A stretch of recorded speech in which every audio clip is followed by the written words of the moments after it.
Student, एक JEE 2018 का question लगाते हैं, बहुत प्यारा सा क्वेश्चन है। और कंपटीशन हो चाहे कहीं पे भी हो, अगर न्यूमेरिकल्स आते हैं फिजिक्स से तो कॉन्सेप्ट्स होने चाहिए। देखिए कितने सिंपल कॉन्सेप्ट है जो आपने फर्स्ट ईयर इंटर में पढ़ा, कोई नया कॉन्सेप्ट नहीं, हम लोग क्वेश्चन पढ़ते हैं।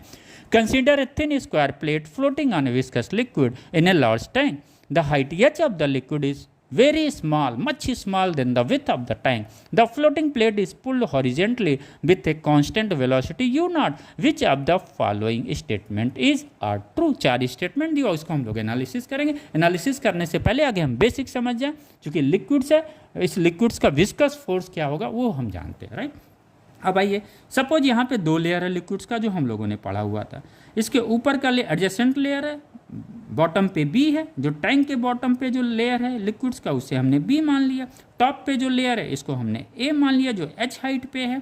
तो ये बी सपोज अगर वी वेलोसिटी से मूव कर रहा है तो इसके ऊपर वाला क्या होगा, वी प्लस डी बी। जैसे क्या हमको पता है, जब बॉटम से जैसे हम लोग ऊपर की तरफ जाते हैं वेलोसिटी क्या होता है, इंक्रीज करता है। और इस वेलोसिटी को हम क्या बोलते हैं, वेलोसिटी ग्रेडियंट बोलते हैं। इसे डिफाइन कैसे करते हैं कि change in velocity with respect to distance is known as the velocity gradient. Okay, बस ये डीवी आपको समझना है। डीवी में बच्चे कंफ्यूज होते हैं, ये डीवी कुछ नहीं है, ये डीवी है relative velocity of A with respect to B.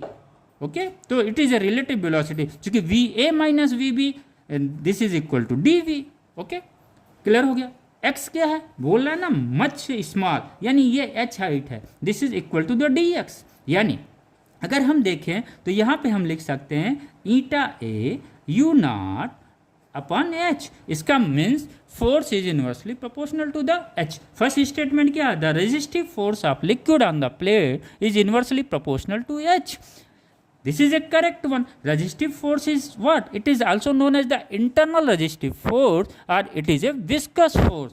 तो यहाँ पे हमें देख रहे हैं F is inversely proportional to H. Statement A is correct. The resistive force of liquid on the plate is independent of the area of the plate. Resistive force है क्या, ये viscous force है, and viscous force is directly proportional to the area which is in contact. ये यहाँ पे जो plate है उसका एरिया क्या होगा, लेंथ इंटू वेथ होगा, और ये एरिया ही हमें लेना है। Okay, right. तो ये क्या है, सेकेंड स्टेटमेंट बी गलत है। सी आइए, the tangential stress on the floor of the tank increases with you not. अगर आप ये देखिए, अगर ये वेलोसिटी इंक्रीज करती है एक्सटर्नल फोर्स लगा के, अगर हम इसको इंक्रीज कराते हैं वेलोसिटी को, तो ये क्या करेगा, ये लेयर की भी वेलोसिटी बढ़ेगी, नीचे वाले की भी वेलोसिटी बढ़ेगी, और जब वेलोसिटी बढ़ेगी तो विस्कस फोर्स भी बढ़ेगा, और जब विस्कस फोर्स बढ़ेगा तो टेंजेंशियल स्ट्रेस भी बढ़ेगा, नीचे वाले लेयर पे भी और ऊपर वाले लेयर पे भी। और ये इसका मतलब सी